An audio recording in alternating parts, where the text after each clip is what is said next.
Hey everyone, welcome to Surf Soon, a numerically rated Surfcraft review series. If you dig this episode, please hit that like button and don't forget to subscribe. Now let's get to the show. In this episode, I'll be reviewing a 9.1 cjnelson Apex in Thunderbolt Silver technology. This is the most recent model that CJ and shaper Ryan Engle have developed. It has a traditional involvement outline with some modern flair in the tail. Mixed with a low performance rail and heaps of nose concave, let's just get a closer look. Overall, the deck is pretty flat, and the rocker is shaped on the bottom of the board, showing a bit of nose rocker and then that little kick in the tail to help with nose riding. In the nose, the rails are trimmed up a tad, then to a thicker low performance rail in the middle, then tapering off to a hard edge in the last 12 inches of the tail.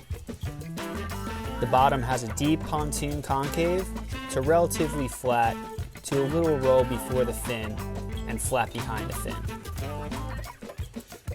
So first impressions on this board, I was actually quite hesitant to get it. And the main reason is because it is a 9.1 and it has close to 80 liters of volume, which tells me that it's very wide, very thick, and a lot of the thickness is going all the way to the rail. Now, the reason why I decided to change my mind was because a lot of other people felt the exact same way. So I wanted to see what all the fuss was about, why it's 9.1 and 80 liters, and also how it feels as Thunderbolt Silver. So let's get to categories. Okay, so nose riding, I give it an 8. Not the best nose rider, but actually pretty good for what it is. Pontoon style concave plus the tail kick at the very end gives it a really good amount of lift in the right section of the wave, which is kind of what I'm used to riding anyway. I don't normally try to nose ride in the flat section, so good little combo. The other thing that you have to keep in mind as we spoke about the amount of volume, I think that's keeping you above the water and giving a little bit more confidence getting up to the nose, so it doesn't feel like you're sinking. The hard edge in the tail does affect nose riding in a negative way, but it does affect maneuvering in a positive way.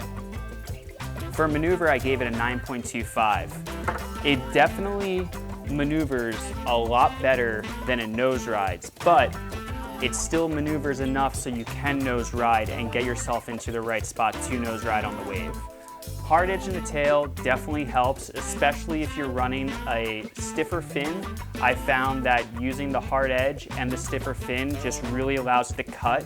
It is more of a pivot turn, but also the rails being a little thicker allows you to not catch if it's kind of a weak turn. All in all, I really enjoy it. I'm more of a kind of back area surfer anyway, and I'm just starting to kind of move up to the front a little bit more. So just in general, this thing felt really good and felt like home to me.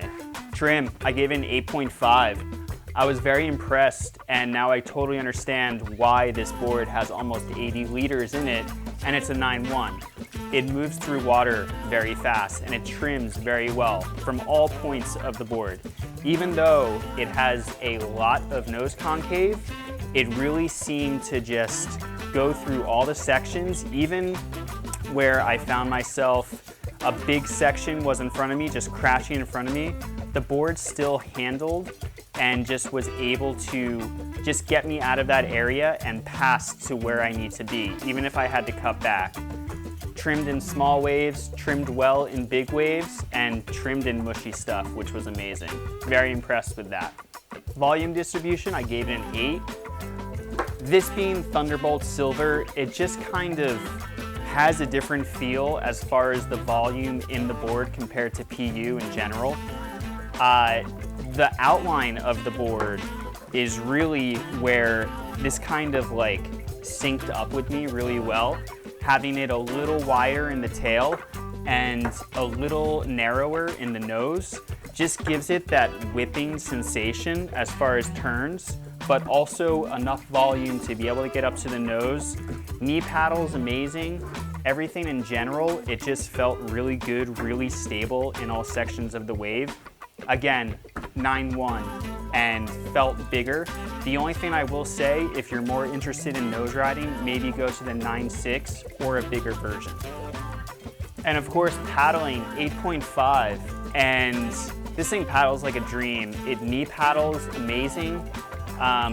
Again, the stigma of having nose concave and lift in the nose as well usually makes it a bad paddler, but this thing paddled amazing.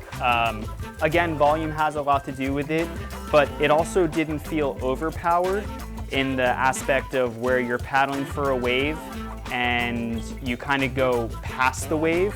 This thing just allowed you to paddle at the perfect time and also allowed you to paddle so that way you're not using too much energy. In other words, it helped me surf for longer in my sessions because it was easier to paddle. Special moments, I give it a 9.5, and the reason being, there was so many special moments. Every single time I rode this board, I had a good time, whether it was maybe a little too big for this board or ridiculously small. It just seemed to work in everything. I love the weight. It's coming in at 14.8 pounds, which is kind of crazy.